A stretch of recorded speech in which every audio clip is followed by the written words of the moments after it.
नमस्कार साथियों, गणित की इस कक्षा में आप सभी का स्वागत है। आज हम पूर्ण संख्याओं के बारे में बात करने वाले हैं। इसके पहले के पाठ में हमने प्राकृत संख्याओं की बात की थी और प्राकृत संख्याओं में मैंने आपको कुछ काम दिया था। क्या काम दिया था, याद है ना आपको? प्राकृत संख्याओं में हमने देखा था कि जोड़ते और गुणा करते समय अगर हम संख्याओं को आगे पीछे स्थान बदल दें, संख्याओं का स्थान अगर हम बदल दें तो उत्तर में कोई अंतर नहीं पड़ता। कब? जब हम संख्याओं को जोड़ रहे हों या संख्याओं का गुणा कर रहे हों। और मैंने आपको कहा था कि आप घटाने और भाग में यही काम करके देखिए। तो आपने किया या नहीं? अगर किया है तो बहुत अच्छी बात है, और अगर नहीं किया है तो फिर आप गणित अच्छी तरीके से नहीं सीख रहे हैं, है ना? और भी कुछ बातें हुई थी। क्या बातें हुई थी? कि प्राकृत संख्याएं 1 से शुरू होती हैं और कभी खत्म नहीं होती। ठीक है ना? ये सारी बातें हम पिछली कक्षा में कर चुके हैं। तो यहाँ पर एक बात मैं आपको पहले बता दे रहा हूँ कि प्राकृत संख्याओं को हम n से प्रदर्शित करते हैं। ये जो आपके सामने लिखा है, तो प्राकृत संख्याओं का जो समूह है उसे हम n से प्रदर्शित करते हैं और उसको दिखाने के लिए इस तरह से लिखा जाता है। ये जो लिखा है आपके सामने, n बराबर और उसके बाद एक कोष्ठक है। अब n यानी प्राकृत संख्याएं, जहां भी आपको ऐसा बड़ा अंग्रेजी का बड़ा n लिखा दिखे गणित की कक्षा में, तो उसका मतलब आप समझ जाइए कि ये प्राकृत संख्याओं की बात हो रही है। और प्राकृत संख्याएं 1 से शुरू होती हैं, ये हमने बात की थी, और कभी खत्म नहीं होती। इसलिए ये जो छोटी छोटी बिंदी जैसी या डॉट जैसे जो बने हुए हैं, ये बता रहे हैं, देखिए यहाँ पर ये कहीं पर खत्म नहीं हो रहा है ना? तो प्राकृत संख्याएं 1 से शुरू होती हैं और कभी खत्म नहीं होती। कितनी भी बड़ी संख्या कोई बोले, उससे 1 जोड़ देने पर उससे बड़ी संख्या हमें प्राप्त हो जाती है। अब सवाल ये उठता है कि जोड़ते समय और गुणा करते समय तो हम सीधे सीधे आगे बढ़ते जाते हैं, लेकिन घटाते समय, चलिए एक उदाहरण देखते हैं। एक पेड़ पर 5 चिड़िया बैठी हैं।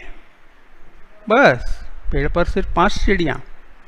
अरे हम कुछ और समझने की कोशिश कर रहे हैं। अभी पेड़ पर हम मान लेते हैं कि 5 चिड़िया बैठी हैं। इसमें से एक चिड़िया उड़ गई।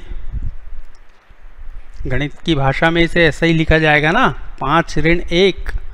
चिड़िया की बात तो हमारे मन में है कि हम चिड़ियों को गिन रहे हैं, तो 5 ऋण 1, एक चिड़िया उड़ गई तो कितनी चिड़िया बची? 4। 4 के बाद एक और उड़ गई, अब कितनी चिड़िया बची? 3। 3 चिड़ियों के बाद एक और चिड़िया उड़ गई, अब पेड़ पर कितनी चिड़िया बची? 2। 2 चिड़ियों के बाद एक और चिड़िया उड़ गई, अब कितनी चिड़िया बची? 1, और यह भी उड़ गई, अब कितनी चिड़िया बची?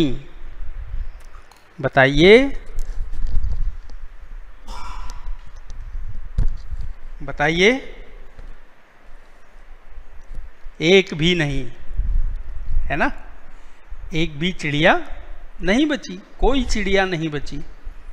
तो जब कोई चिड़िया नहीं बची तो गणित के रूप में हम इसे कैसे लिखेंगे? शून्य के रूप में लिखेंगे, है ना? और हम कहेंगे कि अब पेड़ पर 0 चिड़िया बची। अब देखिए, जब हमारे पास कोई स्थिति ऐसी आती है जब जिस भी चीज़ की हम बात कर रहे हैं वो एक भी नहीं है ना? तो उस स्थिति में हम कहते हैं कि हमारे पास शून्य है। शून्य क्या? वह चीज। जैसे कोई उदाहरण सोच सकते हैं आप? चलिए मैं बताता हूं। आज आपकी कक्षा में कितने बंदर हैं? कोई है क्या? नहीं ना? तो हम कहेंगे हमारी कक्षा में शून्य बंदर हैं। आज कक्षा में गणित पढ़ने कितने शेर आए हैं? एक भी नहीं। तो कमरे में शून्य शेर हैं, है ना? मेरी जेब में 0 रुपए हैं। मतलब समझ गए ना आप, है ना? तो जब हम प्राकृत संख्याओं में एक चीज को और शामिल कर लेते हैं, प्राकृत संख्याएं तो हमारे पास इतनी सारी हैं, ये हम पहले देख चुके हैं, है ना? 1 से शुरू होती हैं और कभी खत्म नहीं होती। हम क्या करते हैं, इन्हीं के साथ 0 को भी रख लेते हैं। तो अब एक नया समूह बन गया, संख्याओं का एक नया समूह बन गया। इस नए समूह को हम कहते हैं पूर्ण संख्याएं। तो पूर्ण संख्याओं में नया क्या है? कुछ खास नहीं। जो प्राकृत संख्याएं हमारे पास पहले से थी, उन्हीं प्राकृत संख्याओं में हमने एक चीज को और जोड़ दिया, और वो नई चीज है 0। तो पूर्ण संख्याओं के समूह को अंग्रेजी के बड़े अक्षर W से दर्शाते हैं। और इसमें नया क्या हुआ है, अब तो आप समझ गए होंगे। 0 से शुरू होती हैं और बाकी सभी वही संख्याएं हैं जो प्राकृत संख्याओं के समूह में थी। ये भी कभी खत्म नहीं होंगी, क्योंकि प्राकृत संख्याएं भी कभी खत्म नहीं होती। उसी तरह पूर्ण संख्याएं भी कभी खत्म नहीं होती। तो अब जो पहले हमने प्राकृत संख्याओं का समूह देखा था, जिसको हम n लिख रहे थे, उसमें क्या नहीं था? 0 नहीं था। याद है ना? तो 0 को और मिला दिया, तो अब संख्याओं का समूह पहले के समूह से अलग हो गया। इस नए समूह को हम पूर्ण संख्याओं का समूह कहते हैं। तो अब फिर वही प्रश्न आता है कि सबसे छोटी पूर्ण संख्या कौन सी है? प्राकृत संख्या तो सबसे छोटी 1 थी, लेकिन सबसे छोटी पूर्ण संख्या कौन सी होगी? 0। और दूसरी बात, क्या हम सबसे बड़ी पूर्ण संख्या बता सकते हैं? क्या लगता है आपको? नहीं बता सकते, बिल्कुल। कैसे बताएंगे? जो बात प्राकृत संख्या में हो रही थी, वही तो यहाँ भी हो रही है कि पूर्ण संख्या में हम कोई भी बड़ी से बड़ी संख्या सोचें और उसमें अगर 1 बढ़ा दिया जाए, 1 जोड़ दिया जाए, तो हमें उससे बड़ी संख्या मिल जाएगी। तो पूर्ण संख्याएं भी कभी खत्म नहीं होंगी। ठीक है? तो हमें 2 नई बातें पता चली। एक तो ये कि 0 किस काम आता है, दूसरा ये कि 0 को मिलाकर संख्याओं का जो नया समूह हमने बनाया है, वो नया समूह क्या कहलाता है? वो नया समूह पूर्ण संख्याएं कहा जाता है। अब चलिए कुछ काम करते हैं। यहाँ मैंने एक चित्र बनाया है आपके लिए। उस चित्र को जरा देखिए और इस चित्र में हम कुछ काम करेंगे। ये चित्र किसका है? ये चित्र है संख्या रेखा का, जो कि आपके सामने लिखा हुआ है ना? देखिए, हमने एक रेखा बनाई, लाइन बनाई, और उस लाइन में हमने समान दूरी पर 0 से शुरू करके समान दूरी पर कुछ अंक लिखे हैं। अब ये अंक कौन से हैं? आप जानते हैं इन्हें, सभी को आप पहचानते हैं।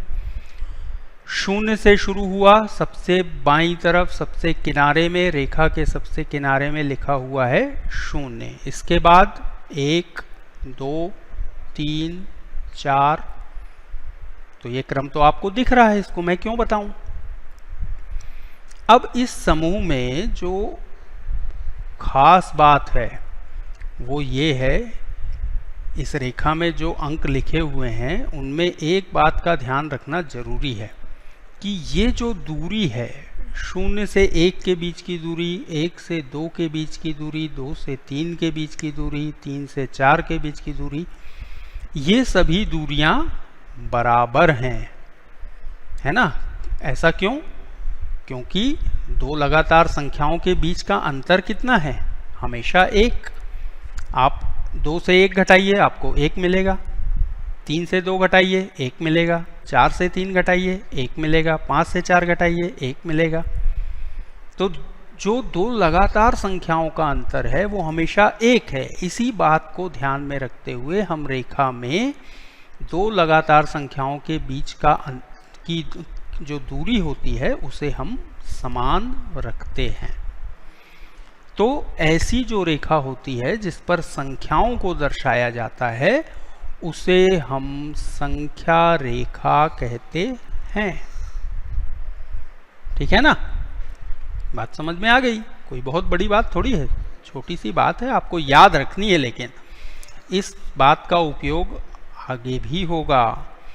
तो संख्या रेखा का काम क्या है? आइए हम कुछ सवाल जो हमने पहले किए हैं उन सवालों को यहाँ पर करके देखते हैं। एक सवाल हम लेते हैं 3 धन 4। अब हमें इस सवाल को इस संख्या रेखा पर दिखाना है। उत्तर तो आपको पता ही है इसका। तो नया काम हम ये करने वाले हैं कि हम शून्य को मिलाकर हमने जो संख्या रेखा बनाई है उस संख्या रेखा पर हम 3 धन 4 को दिखाएंगे। तो ये काम कैसे करें? पहले कौन सी संख्या है? 3। 0 से 3 पर जाइए। अभी हम कैसे बढ़ रहे हैं? इस तरफ, यानी आगे। तो जब आगे बढ़ते हैं तो क्या होता है? आगे हम कब बढ़ते हैं? जब हम जोड़ने का काम करते हैं। याद है ना? जोड़ना मतलब आगे गिनना। तो ये हुआ धन 3। अब धन 3 में हमें क्या जोड़ना है? 4। तो 3 से आगे 4 कदम बढ़िए। 3 के आगे 4, 5, 6 और 7। तो इस तरह का एक निशान और बना दीजिए। और इस निशान में हम इस तरफ बढ़ रहे हैं इसलिए तीर से हमने दिखा दिया। और कितने कदम आगे बढ़े हैं? 4 कदम। तो ये हो गया 3 धन 4। अब देखिए आखिरी में आप कहाँ पर पहुँचे हैं? 7 पर। तो इससे हमें उत्तर मिल गया 3 धन 4 बराबर 7। ठीक है, कोई समस्या नहीं होनी चाहिए कि होगी? अब क्या आप इस पर 4 धन 6 को दिखा सकते हैं? मैं बताऊं? नहीं, आप बना लेंगे ना। तो चलिए इस तरह से हम संख्या रेखा पर जोड़ को दर्शा सकते हैं, दिखा सकते हैं, प्रदर्शित कर सकते हैं, है ना। आपको कुछ काम मैं दूंगा लेकिन वो थोड़ी देर बाद। अभी मैंने आपको बताया कि संख्या रेखा पर हम 3 धन 4 को कैसे दिखाएंगे। अब चलिए देखते हैं। जब हम जोड़ को संख्या रेखा पर दिखा सकते हैं तो अब एक बार ये सोचते हैं कि क्या हम घटाने को संख्या रेखा पर दिखा सकते हैं। चलिए मैंने एक प्रश्न आपके सामने लिख दिया है, 5 ऋण 3। इसका उत्तर जब हमें मिलेगा तब हम यहाँ लिखेंगे। अरे उत्तर तो आपको मिल गया होगा, लेकिन संख्या रेखा पर हम इसे कैसे दर्शाएं, कैसे दिखाएं? तो पहले क्या है? 5 0 से चलिए और 5 पर आकर रुकिए। अभी हम इस तरफ चले हैं तो हम आगे की तरफ चले हैं, 0 से हमने शुरुआत की, आगे की तरफ चले, इसलिए हमने लिखा धन 5। तो ये हो गया 5। अब हमें जाना है आगे कि पीछे। पीछे, क्योंकि घटाना मतलब उल्टी गिनती, पीछे गिनना। तो कितना पीछे जाना है हमें? 3। 5 से 3 कदम पीछे चलिए। 1 कदम पीछे चले तो 4, एक और कदम पीछे चले तो 3, और एक और कदम पीछे चले तो 2। 3 कदम हो गए। तो 5 से जब हम वापस पीछे की ओर चलते हैं तो हम 3 कदम चलने पर कहाँ पहुँचते हैं? 2 पर। अब देखिए हमारे चलने की दिशा ये थी, तीर से हमने दिखा दिया, और ये पहले से उल्टी दिशा है, इसलिए हम इसे लिखते हैं ऋण 3। और हमने घटाने के काम को, पीछे चलने के काम को संख्या रेखा के नीचे की तरफ दिखाया है ना। आखिरी में हम कहाँ पहुँचे? 2 पर। तो हमारा उत्तर कितना आया? 2। ये भी कोई मुश्किल काम नहीं है, इसे भी आप कर सकते हैं, आसानी से कर सकते हैं ना। तो मैं इतने आसान सवाल क्यों बता रहा हूँ? अरे भाई इसलिए बता रहा हूँ कि अभी इसका और उपयोग होने वाला है।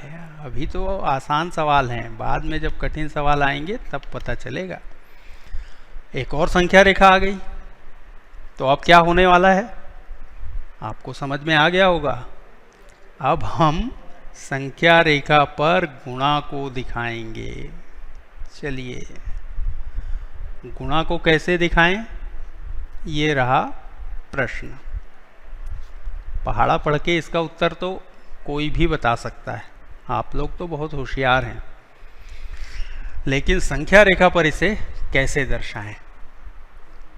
आपको याद होगा मैंने आपको बताया था और आपने समझा भी था इस बात को कि गुणा का मतलब होता है बार बार जोड़। तो बताइए 3 गुणित 2 का क्या मतलब है? 3 का जोड़ 2 बार, है ना।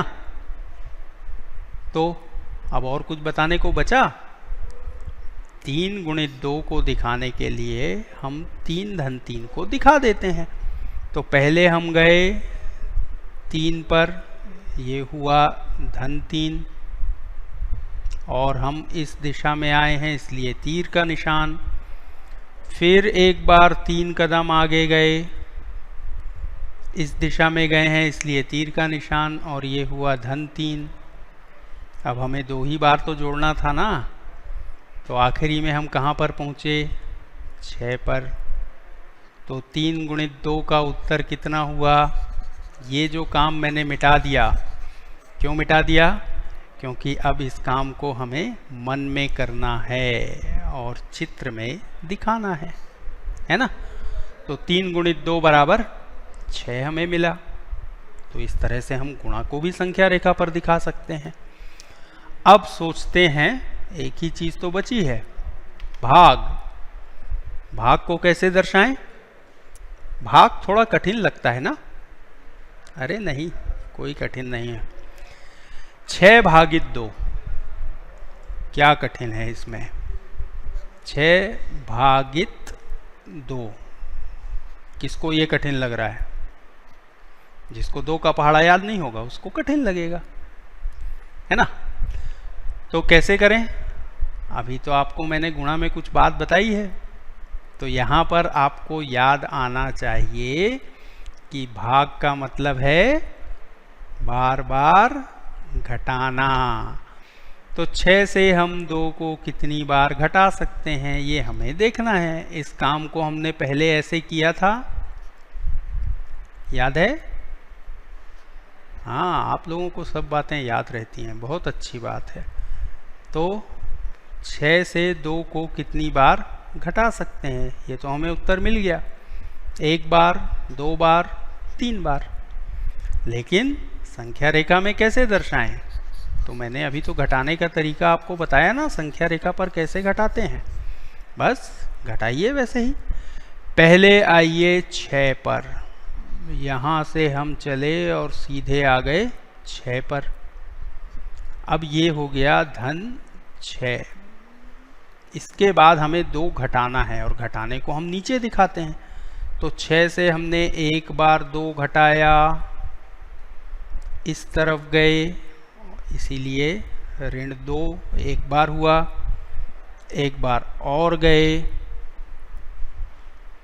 इस तरफ गए, ऋण 2 हुआ। एक बार और गए,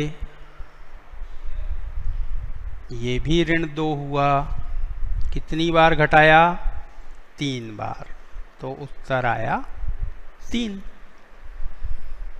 कोई मुश्किल काम है नहीं ना? तो इस तरह से हम जोड़, घटाना, गुणा और भाग सभी को संख्या रेखा पर दिखा सकते हैं। आप भी दिखा सकते हैं ना? तो चलिए अब कुछ अभ्यास कीजिए। अभ्यास ऐसे ही हैं जैसा काम हमने अभी किया है। लीजिए आपके सामने अभ्यास के प्रश्न। आपको संख्या रेखाएं बनानी हैं, हर प्रश्न के लिए अलग, और उन पर दिखाना है। आपके सामने 2 प्रश्न जोड़ के हैं, 2 प्रश्न घटाने के हैं, 2 प्रश्न गुणा के हैं और 2 प्रश्न भाग के हैं। पहले प्रश्न में आपको 6 धन 4 को संख्या रेखा पर दिखाना है। दूसरे प्रश्न में आपको 5 धन 7 को संख्या रेखा पर दिखाना है। तीसरे प्रश्न में आपको 7 ऋण 4 को संख्या रेखा पर दिखाना है। चौथे में 8 ऋण 5 को संख्या रेखा पर दिखाना है। पांचवें में आपको 2 गुणित 3 को संख्या रेखा पर दिखाना है। छठवें में आपको 3 गुणित 4 को संख्या रेखा पर दिखाना है। सातवें में 6 भागित 3 को संख्या रेखा पर दिखाना है। और 8वें प्रश्न में आपको संख्या रेखा बनाकर 8 भागित 2 को दिखाना है। अब पूर्ण संख्याओं के बारे में जो बातें हमने की, उसके बाद आपको ये बात तो समझ में आ गई कि सबसे छोटी पूर्ण संख्या कौन सी है? 0। ऐसी एक संख्या है जो पूर्ण संख्या तो है पर प्राकृत संख्या नहीं है। कौन सी संख्या है वो? इसका उत्तर भी 0 है। सबसे बड़ी पूर्ण संख्या कौन सी है? क्या कहेंगे? वही बात जो प्राकृत संख्या में थी कि सबसे बड़ी पूर्ण संख्या नहीं बताई जा सकती, क्योंकि किसी भी संख्या में एक और जोड़ देने पर उससे बड़ी संख्या मिल जाती है। तो ये तो हुए सामान्य से प्रश्न 4। अब आपको जो काम मैंने प्राकृत संख्याओं में दिया था, क्रम विनिमय नियम, साहचर्य नियम, उनकी जांच यहाँ पर भी करके देखिए, है ना? तो प्राकृत संख्याओं और पूर्ण संख्याओं में कोई बहुत ज़्यादा अंतर नहीं है। केवल एक नई बात आई है कि हमने संख्याओं में, प्राकृत संख्याओं में 0 को भी मिला लिया है। तो जब हमने 0 को मिला लिया तो जो नया समूह बना उसे हम पूर्ण संख्या कहते हैं। अब इन अभ्यासों को, ये तो बहुत सरल अभ्यास हैं आपके लिए, इनका उत्तर तो आप बिना संख्या रेखा के भी दे सकते हैं। लेकिन संख्या रेखा हमने क्यों बनाई, है ना? संख्या रेखा हमने इसलिए बनाई कि हम अपने मन में इस बात को अच्छी तरह से समझ लें कि जोड़ते समय क्या होता है, घटाते समय क्या होता है, गुणा और भाग करते समय क्या होता है। क्योंकि बहुत बड़ी संख्याओं के लिए, मान लीजिए मैं आपको यहाँ पर एक प्रश्न दे देता हूँ कि 100 में आपको 2 जोड़ना है। 100 में आपको 2 क्यों, चलिए और बड़ी संख्या ले लेते हैं, 100 में आपको 45 जोड़ना है। क्या आप इसके लिए संख्या रेखा बना सकते हैं? मुश्किल काम है ना? लेकिन बिना संख्या रेखा के आप इस प्रश्न का उत्तर बता सकते हैं, है ना? लेकिन मन में ये बात ध्यान रखिए कि जोड़ते समय क्या होता है। तो हमेशा हमारे लिए संख्या रेखा बनाना आसान काम नहीं है, हमें काम बिना संख्या रेखा के आगे करना पड़ेगा, लेकिन शुरुआत में कुछ ऐसा अभ्यास हम कर लेते हैं जिससे हमारे मन में वो चित्र बनने लगे, है ना। जब हम मन में गणित करना शुरू कर देंगे तो फिर गणित सीखना आसान भी हो जाएगा और उसका मज़ा और बढ़ जाएगा। तो अगली कक्षा में हम किसी और विषय को लेकर फिर से बात करेंगे। तब तक के लिए नमस्कार। हाँ, एक बात और चलते चलते फिर से आपको याद दिला दूं, आपको ये सारे अभ्यास करने हैं और ऐसे और अभ्यास अगर आप करें, आप कोशिश कीजिए कि संख्या रेखा का चित्र बिल्कुल आपके दिमाग में बनने लगे, ठीक है ना। तो चलिए आज की कक्षा समाप्त करते हैं। नमस्कार।